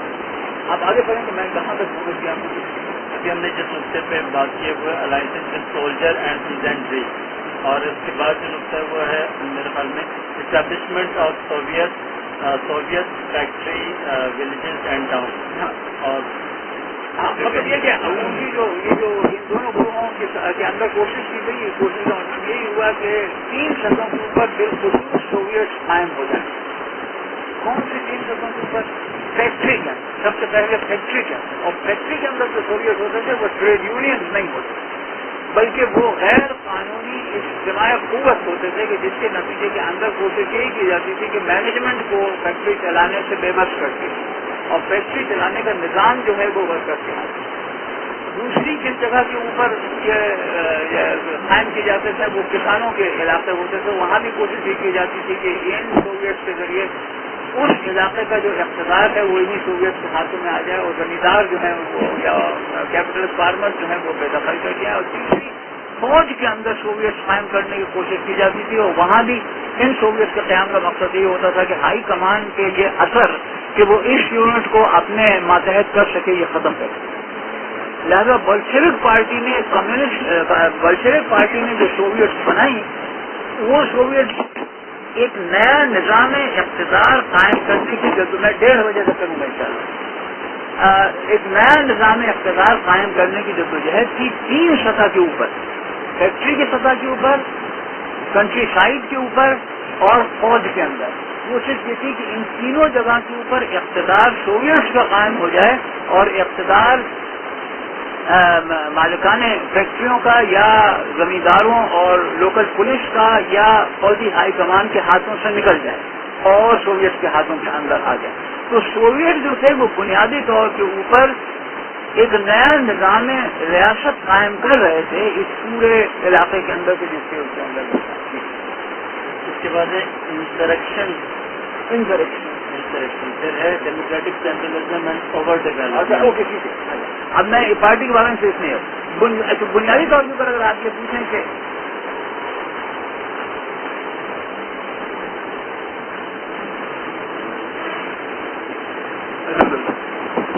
میں یہ کر رہا تھا کہ اگر آپ اس حکمت عملی کو دیکھیں کہ بولشوک پارٹی کی حکمت عملی کیا تھی، تو وہ انسریکشنری حکمت عملی انسریکشنری حکمت عملی کو آسان کرے کیا کہتے ہیں، بغاوت کی حکمت عملی. وہ یہ حکمت عملی تھی کہ نظام ریاست کے اندر رہتے ہوئے ایک نئی ریاست کی تنظیم کی جائے، اور پھر وہ جو نئی ریاستی تنظیم ہے وہ اقتدار چھین لے ایگزسٹنگ ریاست سے.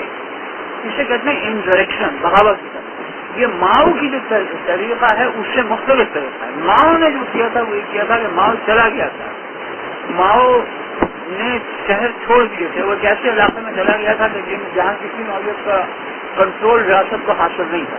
پھر اس نے وہاں ایک ریاستی نظام قائم کیا، پھر اس نے آ کے یہ تمام شہر اپنی پریزنٹ آرمی کے ذریعے فتح کی. یعنی ماؤ نے فتح کیا شنگھائی، اور ماؤ نے فتح کیا پیکنگ، اور ماؤ نے فتح کیا یونان کے علاوہ جتنے شہر تھے وغیرہ. یہ حکمت عملی لینن کی حکمت عملی نہیں تھی. لینن شہر چھوڑ کے کہیں نہیں گیا، لینن شہر چھوڑ کے کہیں نہیں گیا. اس نے کوئی الگ آرمی نہیں بنائی، بلکہ وہ انہی شہروں میں رہتے ہوئے اسی آرمی کے اندر اس نے نظام اقتدار دوبارہ مرتب کیا، اور اس نظام اقتدار کو 1917 میں غالب کر دیا، جو زار کی سلطنت اور روس کی ریاست تھی. لہٰذا لینن اور ماؤ کی جو حکمت عملی ہے وہ مختلف حکمت عملی. ماؤ کی حکمت عملی ہے surrounding the towns with the country side. پہلے اپنا الگ ایک مقام بناؤ جہاں ریاست موجود نہیں ہے، وہاں سے پھر قوت مجتمع کرو اور فتح کرتے چلو، حتیٰ کہ شہروں کے اوپر قبضہ کر لو، وہ ریاستی نظام کولیپس کر جائے اور حکومت کو بھاگنا پڑے. جیسے ٹینک کا اسٹیک بھاگا، بیجنگ سے بھاگ کے وہ تائیوان چلا گیا وغیرہ. لینن کی حکمت عملی اس سے مختلف ہے. لینن نے جو کوشش کی ہے وہ یہ کوشش کی ہے کہ اسی ریاستی نظام کے اندر رہتے ہوئے آلٹرنیٹو اسٹرکچر آف پاور بنائے جائیں اور قوت منتقل کی جائے ان کے ہاتھ میں، اور اتنی قوت ان کی آ جائے کہ خود بخود جو ہے وہ کولیپس ہو جائے پورا نظام اقتدار، اور ان کا قبضہ ہو جائے. یہ جو نئے انسٹیٹیوشن ہیں ان کا قبضہ ہو جائے اس سے. یہ دونوں حکمت عملیاں جو ہیں یہ رشین سوشل ڈیموکریٹک پارٹی کی مینشوک حکمت عملی سے بالکل مختلف ہے. جیسے ہم دیکھیں گے جب ہم انقلاب کیسے آیا کے اوپر گفتگو کریں. لیکن اب ہم جب وہ ظاہر ہے وہ حکمت عملی یہی ہے کہ انتخابات جیتو، اور انتخابات جیتنے کے بعد جو دوسری جماعتیں جو لبرل حقوق کی باتیں کرتی ہیں ان کے ساتھ مل کے ایک حکومت بناؤ، اس کے بعد قانون سازی کرو، قانون سازی کے ذریعے جو ہے مطلب. اچھا، اب ہم اس عمل کو کیسے یہ کامیاب، ہم اس عمل کو یہاں چھوڑ دیتے ہیں، بلکہ اب ہم یہ بتاتے ہیں کہ بولشوک پارٹی کی خصوصیت کیا تھی، بولشوک پارٹی کس نوعیت کی پارٹی تھی جو یہ سب کرنے میں کامیاب ہو گئی. اس کی کس نوعیت کی پارٹی تھی، اس کے جسے کہیے کہ یعنی کامیابی اور ناکامی کی اس کی کیا اسے وغیرہ. بولشوک پارٹی کے اوپر تھوڑی سی گفتگو کریں گے، پھر بعد میں اس تیسرے سوال کی طرف آئیں گے کہ ہاں انقلاب کیسے ہے، جس میں سے یہ بتایا جائے گا کہ بولشوک پارٹی نے کیا کیا کیا نہیں. تو اب اس طرف آتے ہیں کہ بولشوک پارٹی کی اپنی خصوصیات ہیں. ہاں جی، میں یہ تین نکات ہیں میرے سمجھ میں: democratic centralism and over development, اور انٹرنیشنلزم، اور وائلنٹلی اینٹی ریلیجن. ہاں، اس پارٹی کی تین خصوصیات. سب سے اہم اور جو چیز تھی وہ یہ تھی کہ یہ ایک ڈیموکریٹک سینٹرلسٹ پارٹی. اس کے ساتھ میں نے کہا کہ ڈیموکریٹک سینٹرلسٹ اینڈ اوور ڈیولپمنٹ. ہاں، یہ دونوں چیزیں اچھی تھی. اب یہ بہت اہم بات ہے کہ ڈیموکریٹک سینٹرلزم کیا چیز ہے اور ڈیموکریٹک سینٹرلسٹ پارٹیاں کیسی پارٹیاں.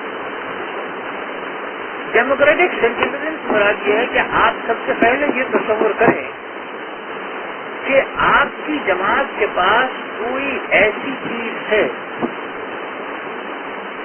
جو جس کے اوپر آپ کا اجارہ ہے.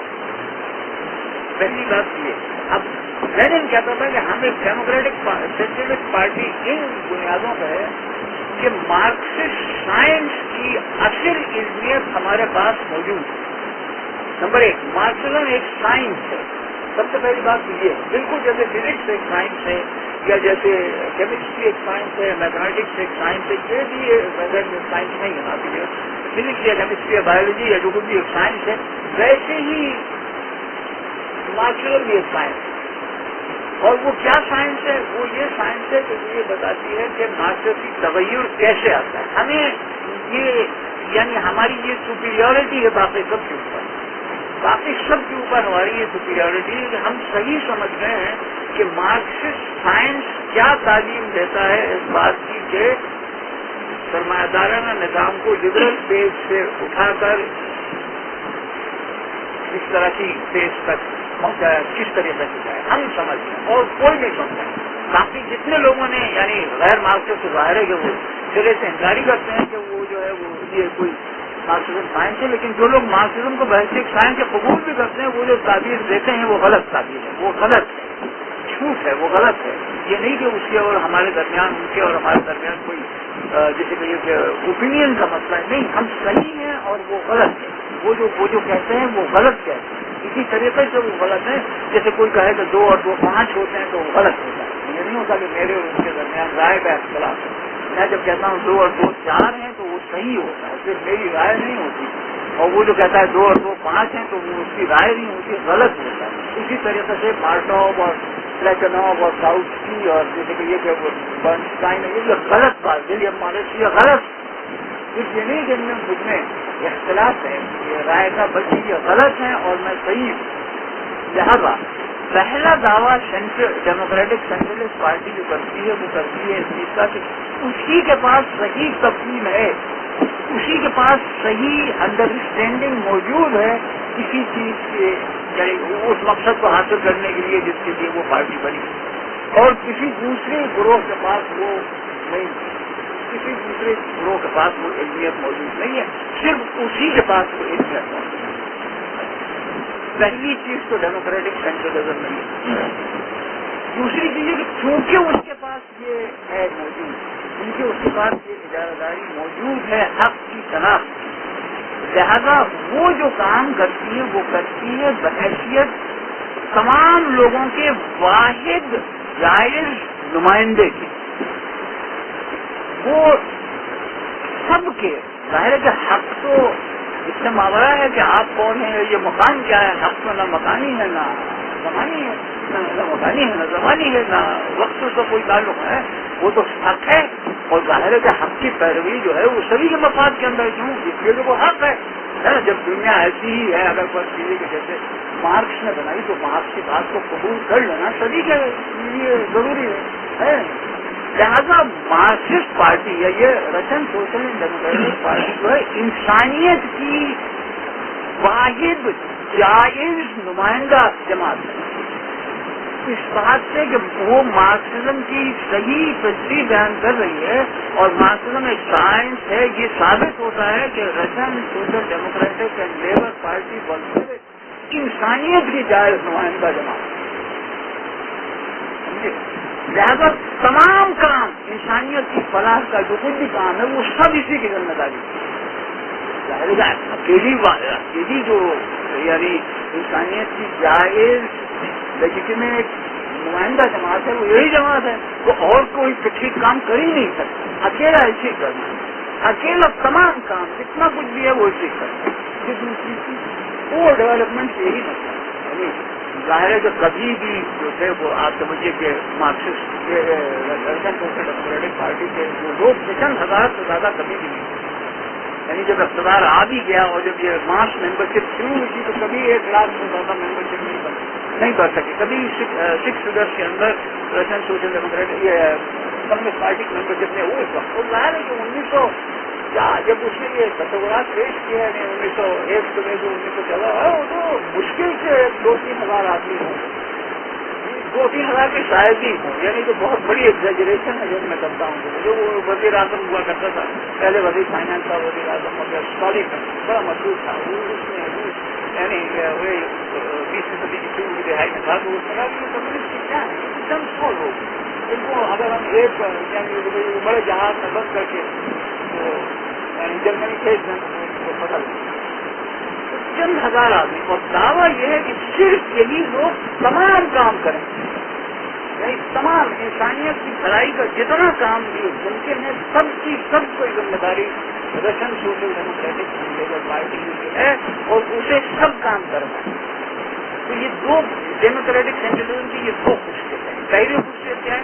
پہلی خصوصیت یہ ہے جیسے اس کا دوبارہ الگ جو ڈیموکریٹک سینٹرلزم کو اچھی طرح سے سمجھنے کے لیے تو پہلا دعویٰ یہ ہے کہ ہمارے پاس کوئی ایک ایسی علمیت موجود ہے کہ جس کی ہمیں اجارہ داری ہے اور کوئی دوسرا اس میں شریک نہیں ہے، اور دنیا ویسی ہی ہے کہ جیسا ہم سمجھے ہیں کہ وہ ہے. پہلی چیز کہ جو مقصد ہم حاصل کرنا چاہتے ہیں اس علمیت کی بنیاد پر ہی حاصل ہو سکتا ہے جس کی ہمیں اجارہ داری ہے، اور کوئی دوسرا اس کو مقصد کو حاصل نہیں کرتا.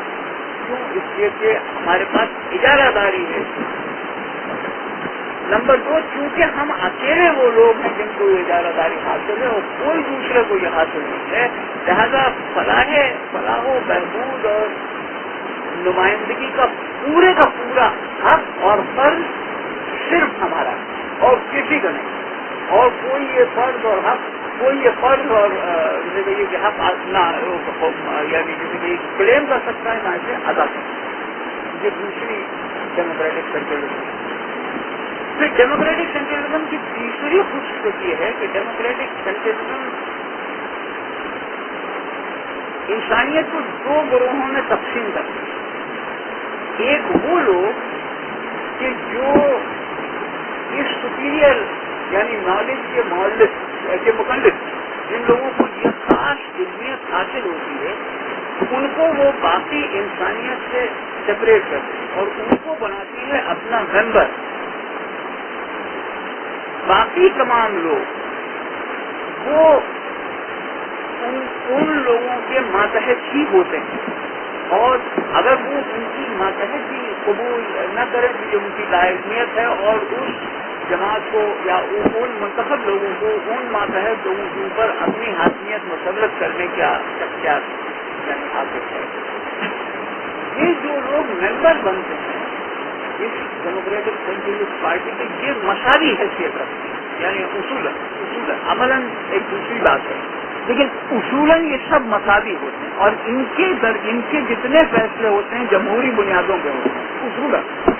اصولاً یہ ہے کہ ان میں سے ہر شخص پارٹی کے جو بھی پلیٹ فارم ہے اس کے اوپر جو بھی اعتراض کرنا چاہے کر سکتا ہے، اور جو رائے قائم ہوگی اور پارٹی کی جو پالیسیاں ہوں گی وہ انہی کے ووٹوں اور انہی کے آرا کی اکثریت کی بنیاد کے اوپر ہوں گی. لیکن جس وقت ایک رائے متعین ہو گئی تو پھر کسی بھی ممبر کو یہ حق حاصل نہیں ہے کہ اس رائے سے اتفاق نہ کرے. کیوں؟ اس لیے کہ وہ جو رائے منتخب ہوئی ہے وہ تو سائنٹیفکلی متعین ہے. وہ تو جو بھی رائے منتخب ہوئی اس وجہ سے نہیں ہوئی ہے کہ وہ کسی کی رائے ہے، بلکہ اس وجہ سے کہ ثابت کر دیا گیا ہے کہ یہی مارکسزم کی اصلی تعلیم ہے، اور مارکسزم جو ہے وہی واحد سائنس ہے کہ جو بتاتی ہے کہ حق کیا ہے. لہذا یہ جو گروہ ہے یہ جب کسی فیصلے پہ پہنچتا ہے تو یہ سپیریئر دلیل کی بنیاد کے اوپر پہنچتا ہے، جو میجورٹی اس لیے حاصل کرتی ہے کہ ان میں سے زیادہ تر لوگ یا ان میں جو اکثریت ہوتی ہے وہ تو ہیومینٹی کے جائز ریپرزینٹیو ہیں ہی اور غلطی کرنے کا احتمال نہیں رکھتے. لہٰذا جس رائے کے اوپر یہ پہنچتے ہیں وہ رائے کم از کم اس وقت اس زمانے یا مکانی حیثیت کے اندر سائنٹیفکلی ویلڈ رائے ہو اور اس کی مخالفت کرنا حق کا انکار. اور اس رائے کی بنیاد کے اوپر پارٹی جو ہے وہ ایک ڈسپلن قائم کرتی ہے خود ان ممبرس کے اندر بھی، اور یہ وہی ڈسپلن امپوز کرنے کی کوشش کرتی ہے وہ کم درجے کے انسانوں کے اوپر بھی کہ جن کو وہ پارٹی ریپرزینٹ کرتی ہے. یہ ڈیموکریٹک سینٹرلزم کی تیسرا اصول. یہ ان تینوں اصولوں کی بنیاد کے اوپر یہ پارٹی منظم ہے. ایک اصول یہ کہ اس کا یہ دعویٰ تھا کہ یہ جو ہے وہ واحد صحیح تشریح کرتی ہے مارکسسٹ سائنس کی، لہذا یہ انسانیت کی نمائندہ جماعت ہے. نمبر 2 یہ دعویٰ کہ کیونکہ یہ واحد نمائندہ جماعت ہے لہذا انسانیت کی فلاح کے تمام کام اسی اکیلی جماعت کو کرنے ہیں اور تمام دوسرے جتنے بھی گروہ ہیں ان کے اوپر اس کا تصرف قائم کرنا حق بھی ہے اور فرض بھی ہے. اور تین یہ کہ اس کے جو ممبرس ہیں انہی کی آرا کے مطابق حق کی تشریح ہوگی اور وہی حق کی تشریح درست ہوگی جو ممبر کی آرا سے محفوظ ہو، اور ممبر کو اپنی انفرادی رائے کو ہمیشہ ماتحت کرنا ہے اس اجتماعی رائے کی جو ممبر کی یعنی ممبر کی اکثریت کی رائے. یہ ہے ڈیموکریٹک سینٹرلسٹ پارٹی، اسے کہتے ہیں ڈیموکریٹک سینٹرلسٹ پارٹی. اب ظاہر ہے کہ چیزیں ایسے نہیں ہوتی جیسے اس نے تصور کی. یہ تمام باتیں ظاہر ہے کہ بالکل غلط ہیں. ظاہر ہے کہ کوئی وجہ نہیں کہ ہم یہ مانیں کہ لینن کی جو تشریح ہے مارکسزم کی، اول یہی ماننا کہ مارکسزم کوئی سائنس ہے متفقہ ہے، پھر یہ کہ لینن کی تشریح مارکسزم کی درست ہے، ظاہر ہے یہ ماننے کی بھی کوئی دلیل موجود نہیں ہے. پھر یہ بات کہنا کہ چند ہزار لوگ جو ہیں وہ تمام انسانیت کے وہ ہیں، ظاہر ہے کہ تمام فرائض ادا کرنے کا ان کی ذمہ داری ہے، کہ غلط بات ہے. اور پھر ظاہر ہے کہ پارٹی کے اندر رائے ایسی نہیں بنتی، بلکہ وہ رائے تو ویسی ہی بنتی ہے جیسے ایجنٹ میں بنا کی جاتی ہے. جو زیادہ بول سکتا ہے، جس میں جو زیادہ یعنی اس نے غور و فکر کیا ہے، وہی لوگوں کو پرسویٹ کرتا ہے. وہ اسی بنیاد کے اوپر ہمیشہ ایک چھوٹی سی اقلیت جو ہے اس پارٹی کے اندر رائے بناتی ہے. اور جمہوریت پارٹی کے اندر بھی محض تصدیق اشرافیہ کی رائے کا طریقہ ہوتی ہے. اصل میں تو رائے وہی چھوٹی سی اشرافیہ کی ہوتی ہے جماعت کے اندر بھی، جیسے کہیں اور ہوتے ہیں. ہر جگہ جمہوریت جو ہے وہ محض تصدیق یعنی غالب حضرات کی رائے کی تصدیق کا ایک ذریعہ. اس کے علاوہ اس لیے کہ عوام کسی قسم کے بھی ہوں تو صرف تقلید ہی کر سکتے ہیں. اصولاً اور عملاً تقلید کے علاوہ عوام کچھ کری نہیں. وہ تو صرف پرسویٹ ہوتے ہیں. پارٹی تو اصل میں ڈیموکریٹک پارٹی، ڈیموکریٹک سینٹرلسٹ پارٹی کیا ہوتی ہے یہ میں نے ابھی عرض نہیں کیا. وہ انشاءاللہ کسی چھوٹے موٹے حد میں جب ہمیں انقلاب کیسا ہے اس کے اندر، لیکن جن اصولوں پر ڈیموکریٹک سینٹرلزم یعنی وہ اصول میں نے بیان کی، اصول میں اور ہم لوگوں کے لیے یہ بڑی ہی جیسے میں پوچھا کہ ڈیموکریٹک سینٹرلسٹ پارٹی جن مفروضوں کی بنیاد کے اوپر اپنی معاشرتی یعنی حیثیت متعین کرتی ہے اس کو ثبوت کر دینا ہے.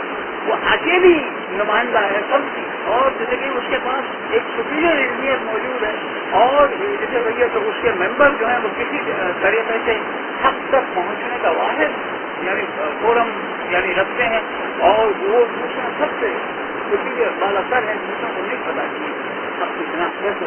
یہ ڈیموکریٹک اس پہ کوئی کچھ پوچھنے لگے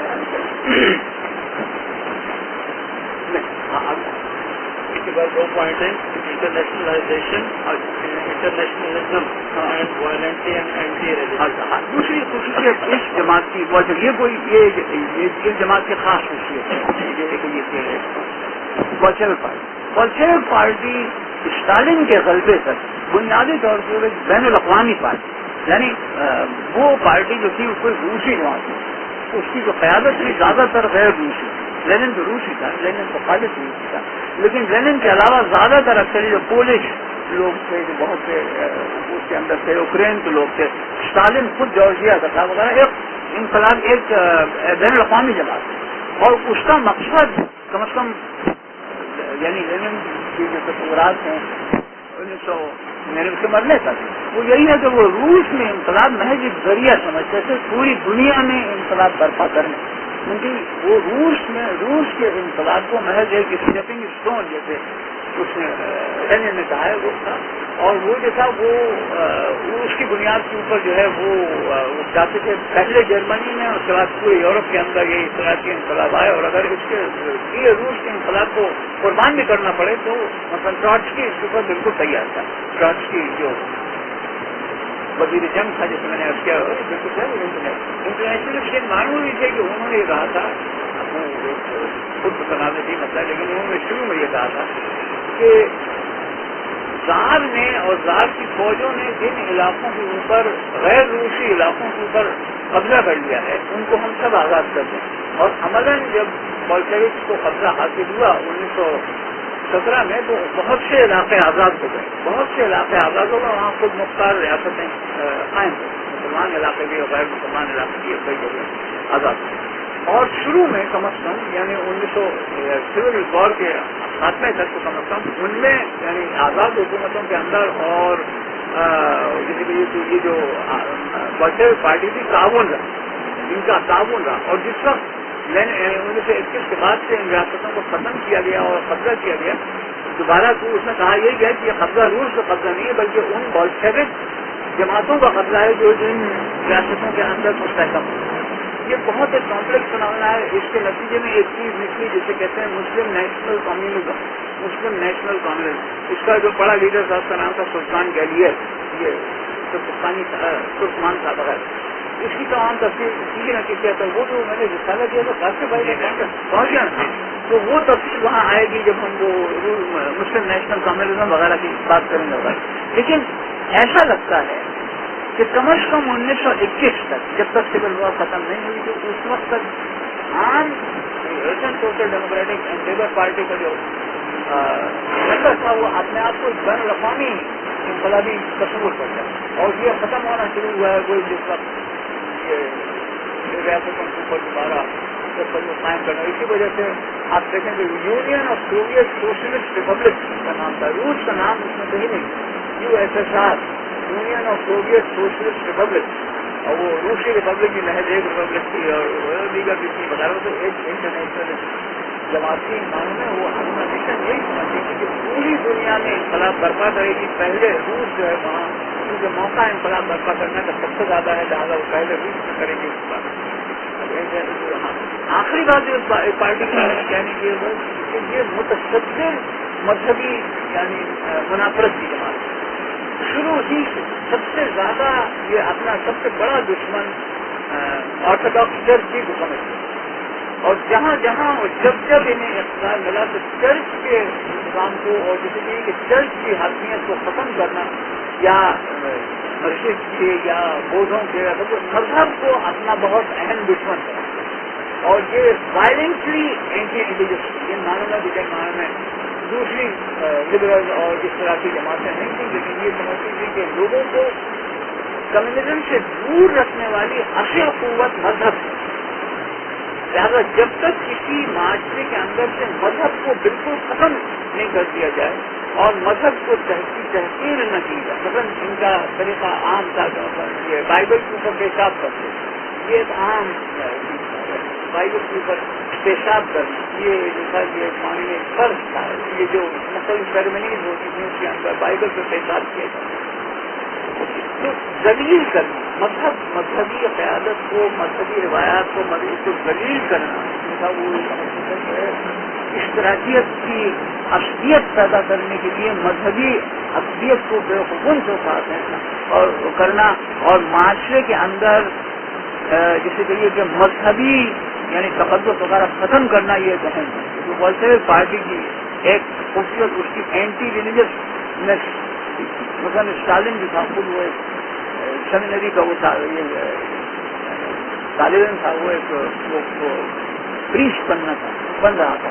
تو وہ اپنے جو مختلف فقریہ کارنامے بعد میں بیان کرتا ہے وہی ان میں سر فہرست یہ کہتا ہے کہ میں نے کتنے پادریوں کو اپنے ہاتھ سے قتل کیا.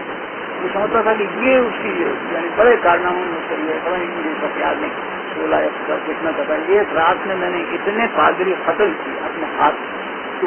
تو مذہب سے شدید نفرت اور جیسے کہ مذہبی اثرات کو بالکل ختم کر دینا اور کھل کے اپنے آپ کو ایتھیسٹ کہنا. یعنی ایتھیسٹ کمیونسٹ پارٹی کا ممبر ہونے کے لیے لینن کے دور میں تو ایتھیسٹ ہونا ضروری تھا. کوئی غیر ایتھیسٹ کمیونسٹ پارٹی کا ممبر نہیں ہو سکتا.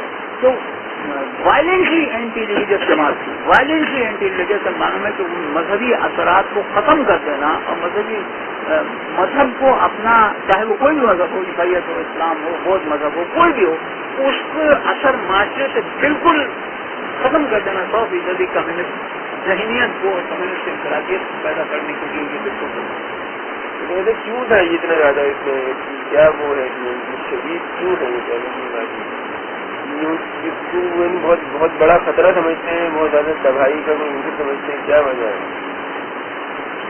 یہ بھی بڑا مشکل سوال ہے. اس کا جواب کیوں کرتے ہیں میرے خیال میں جو ہے شیطان نے ان کو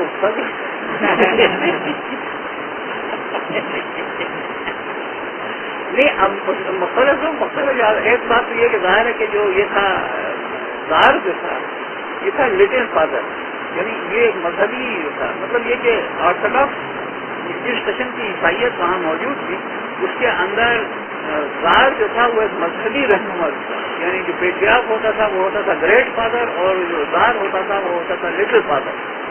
لہذا ظاہر جو تھا اس کے اقتدار کو قائم رکھنے کے لیے جو توجیہ بیان کی جاتی تھی وہ عیسائیت ہی کی توجیہ بیان کی جاتی تھی اس کے.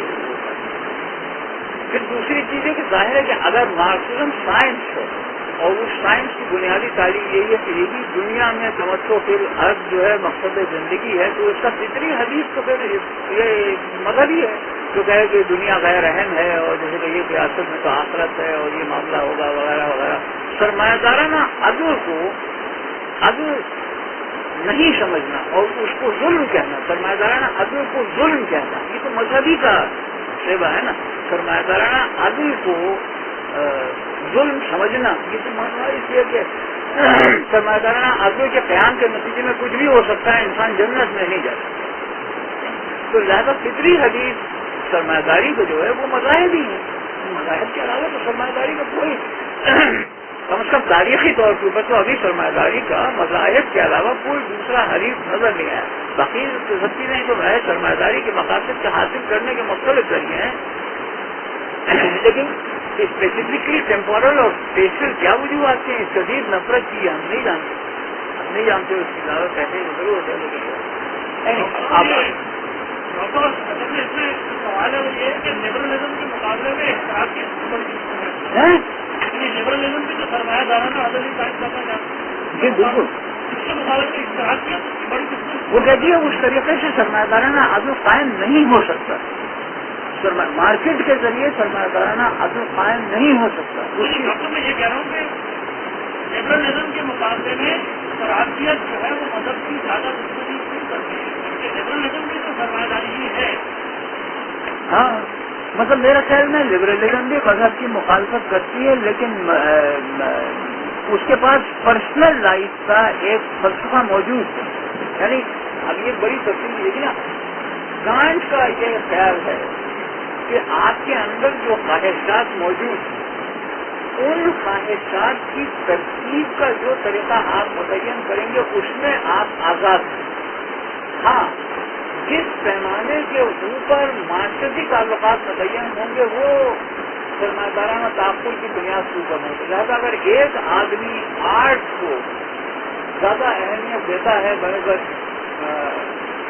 کبڈی کھیلنے کے تو اس کو یہ حق حاصل ہے کہ وہ آرٹ کو زیادہ دے، بشرطے کہ اس کے نتیجے کے اندر یہ کیٹیگوریکل امپیریٹو نہیں ہوتا.